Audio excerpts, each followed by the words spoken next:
মৌলভীবাজার সদর আসনে দিন দিন বাড়ছে নির্বাচনী উত্তাপ। বিএনপি এবং জামায়াত নেতৃত্বাধীন 11 দলীয় জোটের প্রার্থীর মধ্যে হাড্ডাহাড্ডি প্রতিদ্বন্দ্বিতা হবে বলছেন ভোটাররা।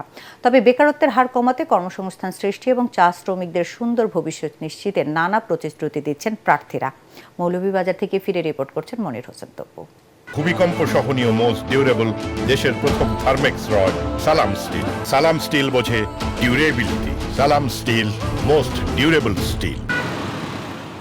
সদর এবং রাজনগর নিয়ে মৌলভীবাজার 3 আসনে মোট প্রার্থী 4 জন।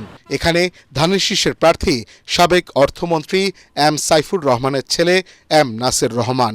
জেলার সার্বিক উন্নয়নের পাশাপাশি চা শ্রমিকদের ভাগ্য পরিবর্তনের অঙ্গীকার করেন তিনি। আপনি যদি ওদেরকে বেনিফিটটা ঠিক মতন দিয়ে রাখেন, তাহলে কিন্তু ওদের নেক্সট জেনারেশনরা ওইটাতে ইয়েতে, এখন তো ওরা বাধ্য হয়ে করতে হচ্ছে, কষ্ট করে ইয়েতে, বাট আপনি যে ইনসেন্টিভটা দিতে হবে চা শ্রমিকদের অন্য ব্যাপারে। আমার প্ল্যান হলো একটা পুরা বিল এনে, চা শ্রমিকদের প্রোটেকশনের জন্য একটা বিল এনে, তাদের প্রোটেকশনের একটা বিল আকারে আনে, তাদের যাবতীয় বেনিফিটস যা যা করা দরকার সেটার জন্য আমার একটা প্ল্যান আছে। জামাতের 11 দলীয় ঐক্যজোটের প্রার্থী বাংলাদেশ খেলাফত মজলিসের ঘড়ি প্রতীক নিয়ে লড়ছেন আহমদ বিল্লাল। জামাত ইসলামী আসনটি জোটের প্রার্থীকে ছেড়ে দিলেও এখনও দাড়িপাল্লা প্রতীক নিয়ে মাঠে আছেন আব্দুল মান্নান। উনি একটা সুসংগঠিত দল, এইটা রাজনগর মৌলভীবাজারবাসী এটা কামনা করে নাই।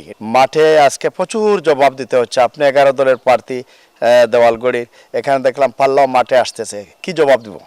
এটা দেশবাসী একটার জবাব দিবে। শ্রীমঙ্গল এবং কমলগঞ্জ উপজেলা নিয়ে গঠিত মৌলভীবাজার 4 আসনে প্রতিদ্বন্দ্বিতা করছেন 6 জন প্রার্থী। বিভিন্ন দলের প্রার্থী থাকলেও আলোচনায় আছেন ফুটবল প্রতীক নিয়ে স্বতন্ত্র প্রার্থী মহসিন মিয়া মধু। আমার তো ভোট দিবে সাধারণ মানুষ। এখানে জীবনও কোনোদিন দানচড়া পাস করে নাই। যে এখানে আমার আদর্শ, জিয়াউর রহমান আদর্শ নিয়ে আমি কাজ করি।